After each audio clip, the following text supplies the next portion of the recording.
샬롬 이목사입니다. 일주일 동안 평안하셨는지요? 어제는 크리스마스였습니다. 예수님께서 이 땅에 아기의 모습으로 오신 것을 축하하는 시간이었습니다. 성탄절도 지나니 벌써 한 해가 지나갑니다. 올 한 해는 이전의 시간과는 많이 달랐습니다. 코로나로 시작해서 코로나로 끝나는 해입니다. 중국에서 원인모를 폐렴에 돈다는 뉴스가 나올 때에는 지금과 같은 대혼란을 예상한 사람은 많지 않았을 것입니다. 그러나 지금은 대혼란의 한가운데에 서 있습니다. 여전히 많은 사람들이 코로나를 두려워하고 있습니다. 코로나로 인하여 저희들의 신앙생활에도 많은 변화가 있었습니다. 처음으로 비대면 예배라는 것을 해본 해입니다. 예배는 당연히 교회에 모여서 함께 드리는 것으로 알고 있었던 저희들에게 많은 새로움과 변화의 한 해였습니다. 그리고 이러한 변화와 더불어 하나님께서 저희들에게 새로운 성전 이전에 대한 계획과 또 그 응답을 주신 한 해입니다. 모든 해마다 마찬가지지만 올해는 더욱 어려움과 희망이라는 단어가 많이 겹치는 한 해였습니다. 모든 상황 가운데서 하나님께서는 우리 미랄교회 성도님들과 함께 하셨습니다.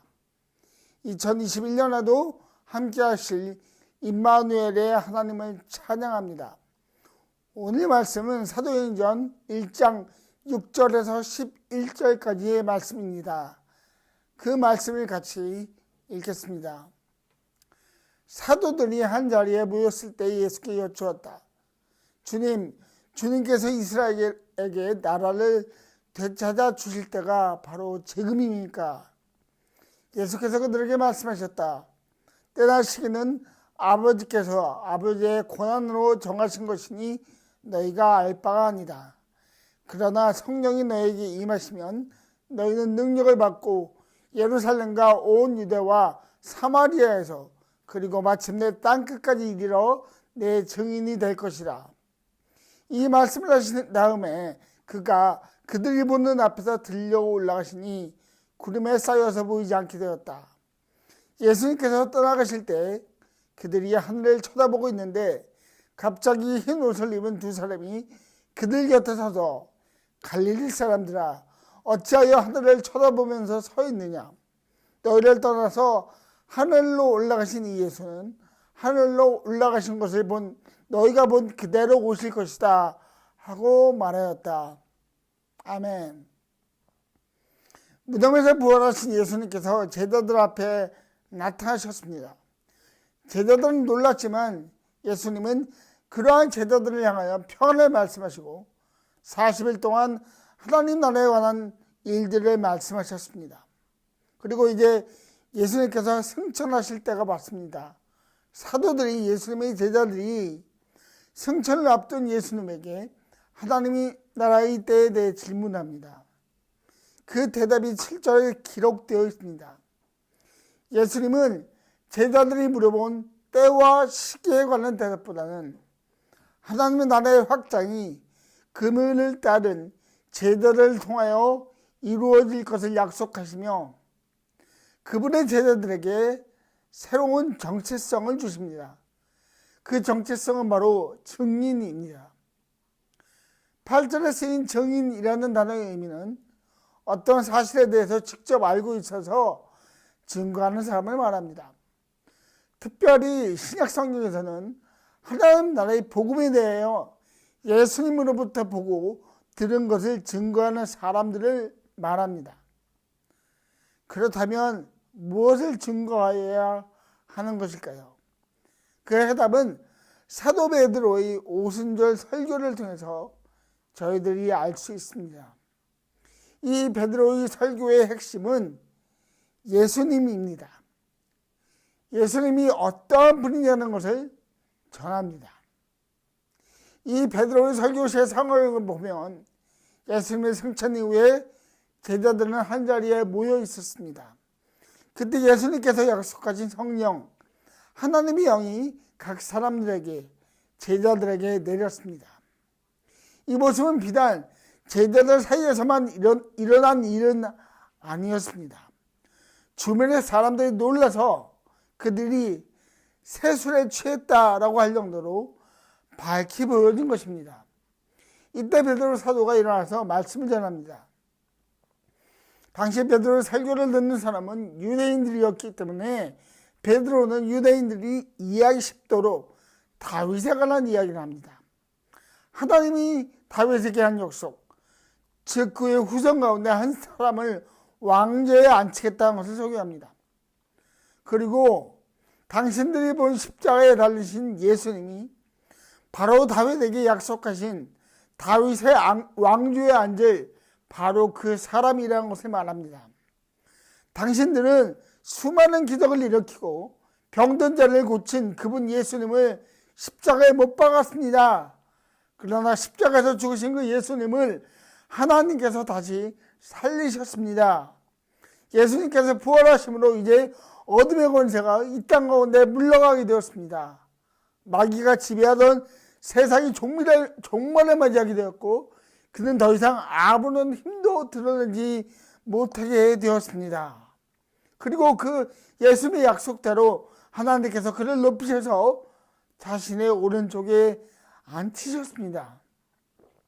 바로 그 예수님, 부활하시고 승천하신 예수님이 어떠한 분이라는 것을 사도 베드로가 전합니다. 그렇다면 왜 예수님은 이 땅에 오신 것일까요? 이사야 선지자는 다음과 같이 증언합니다. 어둠 속에서 헤매던 백성이 큰 빛을 보았고 죽음의 그림자가 드리운 땅에 사는 사람들에게 빛이 비쳤다. 아멘. 이사야 선지자는 사람의 본질을 다음과 같이 말합니다.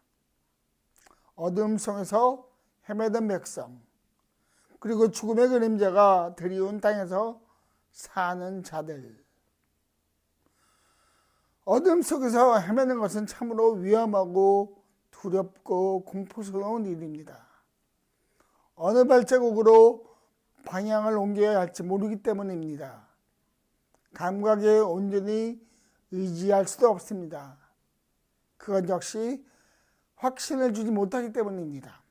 결국 스스로 제자리에서 머뭇거리다가 주저앉습니다.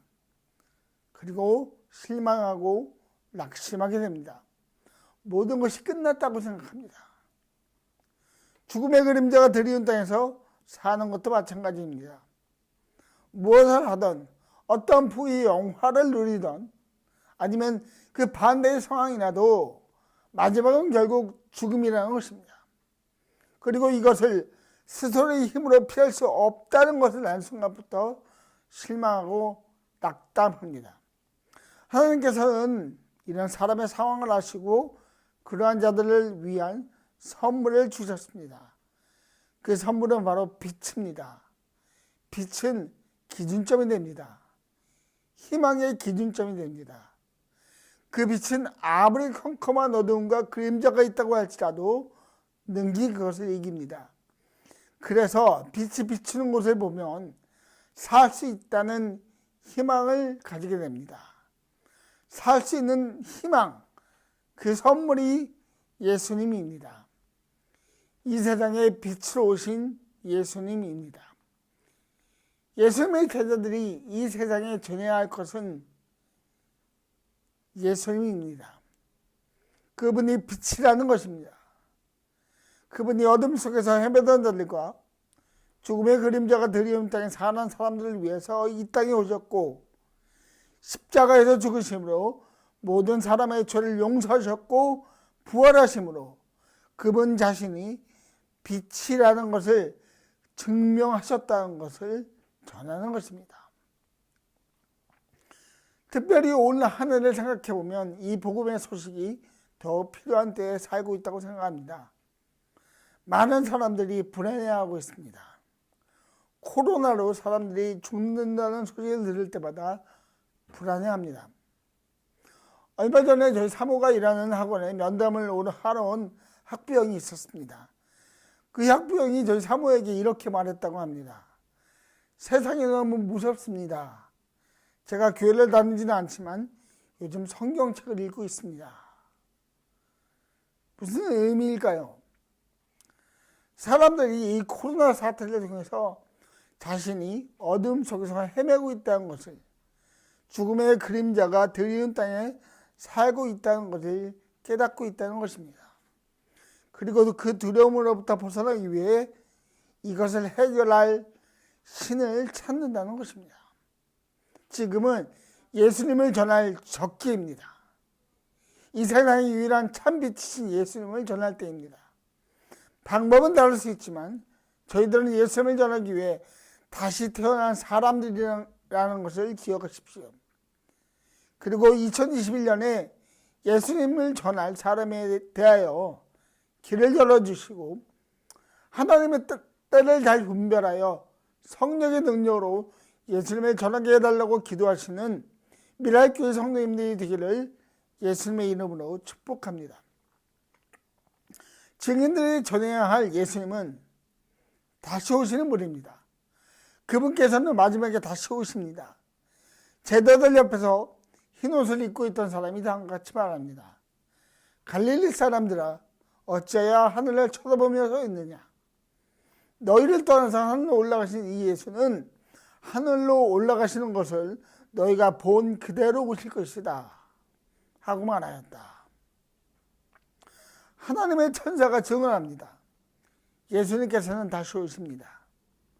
성천하셔서 하늘 보좌에 앉아서 모든 것을 주관하시는 예수님께서는 그분의 시간에 다시 오십니다. 예수님 자신도 이를 증언하시고 확증하셨습니다. 마태복음 26장 64절에서 다음과 같이 기록합니다. 예수께서 그에게 말씀하셨다. 당신이 말하였소. 그러나 내가 당신들에게 말하오. 이제로부터 당신들은 인자가 권능의 보좌 오른쪽에 앉아 있는 것과 하늘 구름을 타고 오는 것을 보게 될 것이요. 그렇다면 예수님 재림의 목적은 무엇일까요? 성경은 그 목적을 심판이라고 말합니다.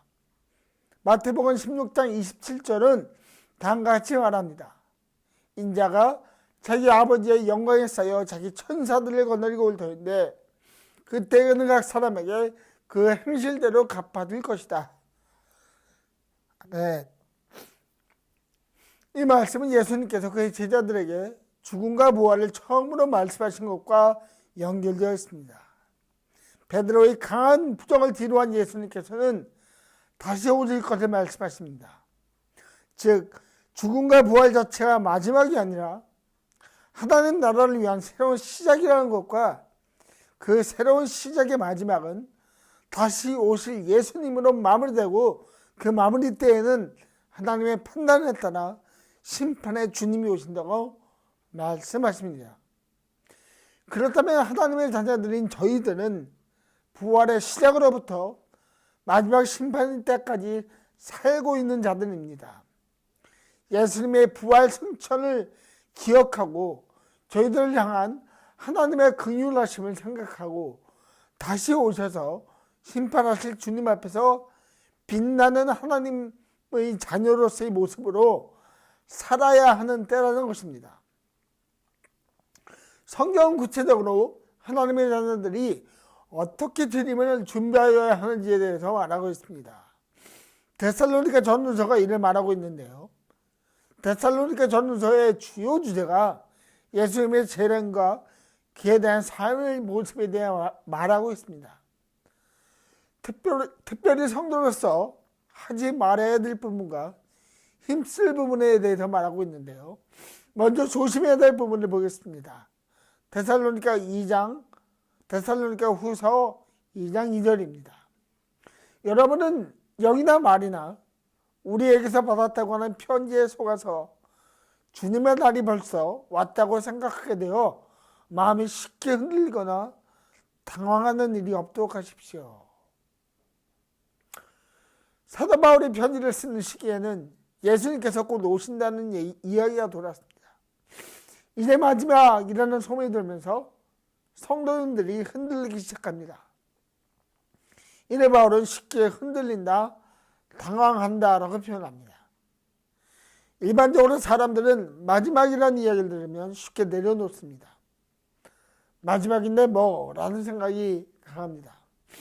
이렇게 되면 흔들리기 시작합니다. 세상 이야기로 될 대로 되라가 됩니다. 사도 바울은 이를 멀리하라고 경고하면서 다음과 같이 권면합니다. 데살로니가 전서 5장 6절입니다. 그러므로 우리는 다른 사람들처럼 잠자지 말고 깨어있으며 정신을 차립시다. 야고보 사도도 다음과 같이 말합니다. 그러므로 형제 여러분, 주님께서 오실 때까지 참고 견디십시오. 보십시오. 농부는 이른 비와 늦은 비가 땅에 내리기까지 오래 참으며 땅의 귀한 소출을 기다립니다. 깨어있으라는 것입니다. 정신을 차리고 있고 참고 견디며 예수님의 재림을 기다리라고 말합니다. 저희들이 생각해야 할 것은 예수님의 재림은 언제일지 난 모르나 시간이 걸릴 수 있다는 것입니다.